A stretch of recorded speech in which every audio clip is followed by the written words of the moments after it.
Hi, welcome back to Rohrich Knows Podcast. I'm Rod Rohrich, board certified plastic surgeon in Dallas, Texas, helping you become a better you. I get questions all the time about how do I find a great board certified plastic surgeon in my area? Well, I'm going to give you the 10 steps to do so. The 10 easy steps, but you need to follow them. And above all, it's the 3 E's that matter the most: experience, expertise, exceptional results. Remember that. Experience, expertise, and exceptional results. So the first thing is you want to narrow it down to certification. Look for someone who's board certified by the American Board of Plastic Surgery. That's very important. These ensures that they've had rigorous training, high standards, and have really passed their peer test for becoming board certified from an accredited plastic surgery training program. So board certification matters. The American Board of Plastic Surgery.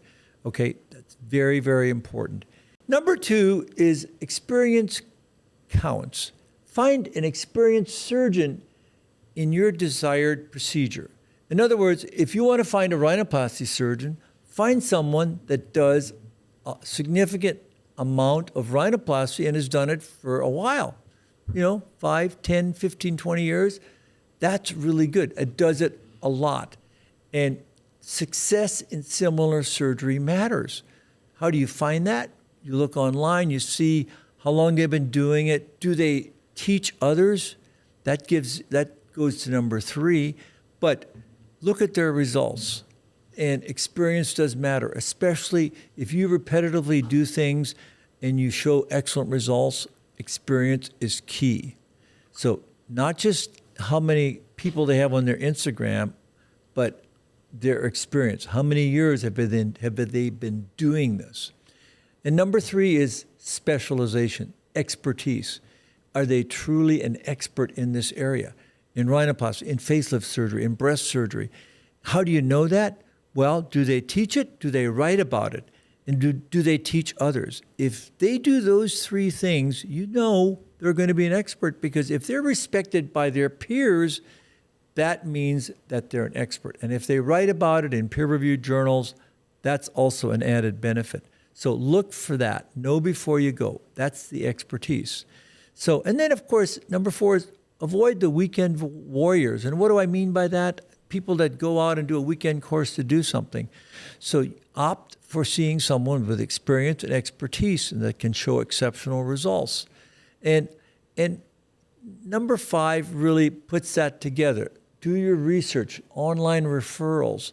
Make sure that you look at their reviews online, word of mouth from your peers and your partners and your friends. That matters. You keep hearing that same individual over and over and time again. That means that they have done good work on others and people you trust. So research matters, and do a lot of that. And then number 6 is, once you've done all that, check their credentials. Look at their education, their training, their affiliations. And, of course, they're certified by the American Board of Plastic Surgery. Do they operate in reputable hospitals? To be a board certified plastic surgeon and to operate in a facility, you have to have credentials and you have to have an affiliation of a local hospital, because if there's an emergency, you need to be able to take that patient to a hospital. So the other thing that's really important is, do they operate in an accredited facility? That means it's an operating room that has all the equipment, emergency equipment, that in case there is an emergency in that very rare event, they can manage it. And a good way to know that is if they're a member of the American Society of Plastic Surgeons or the American Society of Aesthetic Surgery.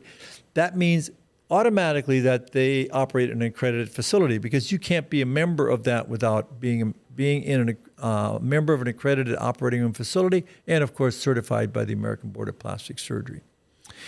Number 7 is the consultation.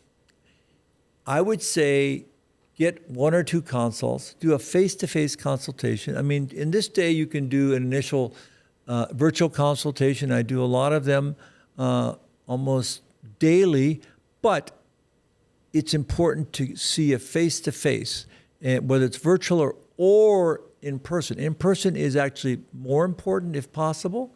Then you can assess their communication and their bedside manner. I know almost in 2 minutes whether I'm going to operate on somebody when I talk to them, either virtually and certainly in a face-to-face consultation. You want to make sure they understand what you want done. That's why I always ask my patients, what are your top 3 concerns? I ask them what their concerns are before I tell them what I think, because I need to hear from them. I don't like my dorsum, I don't like my hump, I don't like my bulbous droopy tip, I can't breathe. Those are all things that are very important to me. Then I examine them and tell them what I think is best for them. And you need to have that communication, that ability to have a relationship that's a doctor-physician relationship that's very important if you're going to proceed on with surgery. And then, number 8, ask about complications. It should have been mentioned already in the consultation, and how they handle complications, where they do their surgery. And that's very important. And, if I have a complication, if I need a revision, what am I responsible for? Are you responsible for the operating room and the anesthesia, which is most commonly what we certainly do. And I usually do not charge people. If I want the patient to be happy and I want them to have a good result. So if there's a complication, and complications do occur, of course we'll handle it, because the goal is to have you be a happy and satisfied patient. And then number 9 is look at before and after photos. You can visually see the evidence of outcomes, and that goes with excellent reproducible results. That's very, very powerful and very, very important. So know before you go. So that's very, very powerful. So look at those photos and see what you think, and you can see the outcomes of that. And often you'll be given photos and sometimes computer imaging of what's possible. And I think that's important too, because you need to be able to visualize what they visualize from your consultation. Did they correctly, give you the result that you think looks reasonable? And I think that's very important, because that ability to show time and time again before and after photos is very important. And then the bottom line is number 10, trust your instincts. If you're uncomfortable, you didn't feel good about that, seek another surgeon. It's your nose, it's your face, it's your breast augmentation, or whatever you're having done. You can't take it back. It's not like taking the shoes back. You have to know before you go. So your well-being is very important. And really, I always tell my patients, if you want to have another opinion, that is great. And you should do that. You need to feel comfortable with your surgeon. So those 10 things are so key. And if you follow all of these carefully, your chances of finding a great surgeon and having a great outcome are very, very high. So know before you go.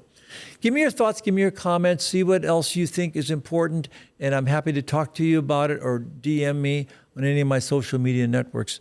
And remember, helping you become a better you and knowing before you go, because your safety and outcome is primarily determined by who you have as your board-certified plastic surgeon.